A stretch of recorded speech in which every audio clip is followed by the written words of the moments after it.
La Bible nous enseigne que Jésus-Christ est le Dieu véritable. Par Dieu véritable, je veux signifier le Dieu réel, l'Emmanuel de ce monde, le Dieu qui habite dans sa création, le Dieu véritable manifesté en chair, en esprit et dans l'âme. Il est le Dieu parmi les hommes, le Roi éternel, le chemin de la vie et la vérité du chemin. La vérité de la vie et le chemin de la vérité. Toutes choses ont été faites par lui et uniquement pour lui.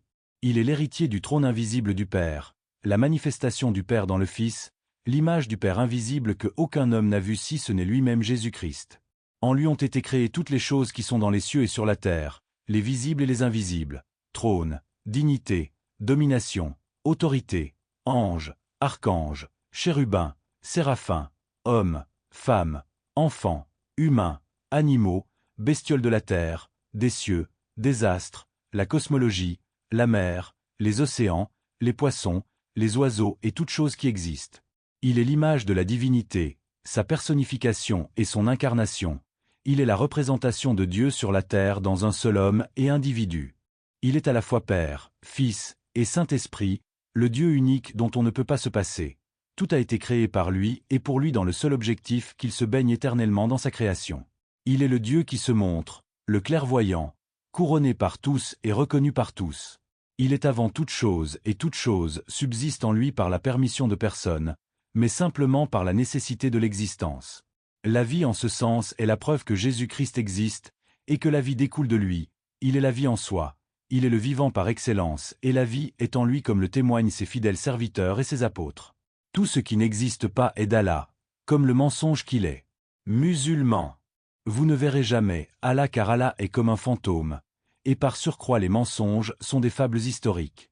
Des inventions dont le seul but est de tromper pour gouverner dans l'erreur, la dictature, la crainte et l'oppression.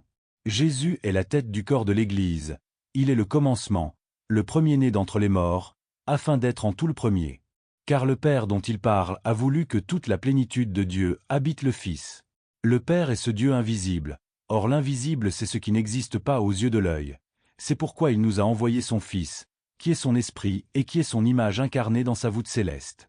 Jésus est l'image condensée du Père, un petit Père et par conséquent un Fils capable d'évoluer dans sa création, à l'image d'une explosion versus une implosion. Le Fils est un condensé du Père, comme un fichier zip qu'on compresse en informatique, il regroupe corporellement l'essence divine. Il s'est fait plus petit que le Père en apparence, et il s'est fait appeler Fils par une technique de compression du contenu de l'univers, réduisant sa taille pour entrer dans l'univers et économiser sur l'espace, facilitant ainsi son transfert dans la galaxie.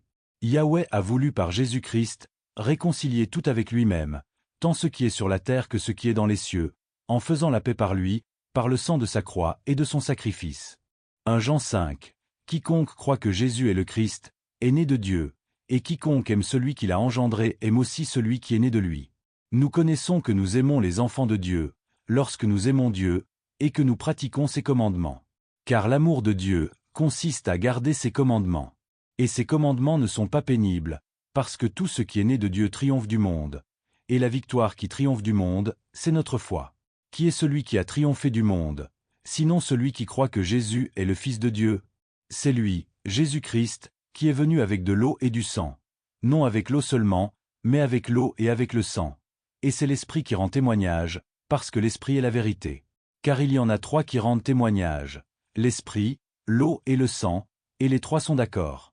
Si nous recevons le témoignage des hommes, le témoignage de Dieu est plus grand. Car le témoignage de Dieu consiste en ce qu'il a rendu témoignage à son Fils.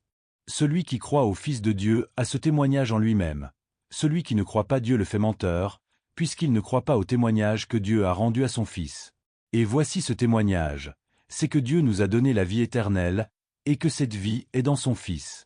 Celui qui a le Fils a la vie, celui qui n'a pas le Fils de Dieu n'a pas la vie. Je vous ai écrit ces choses, afin que vous sachiez que vous avez la vie éternelle, vous qui croyez au nom du Fils de Dieu.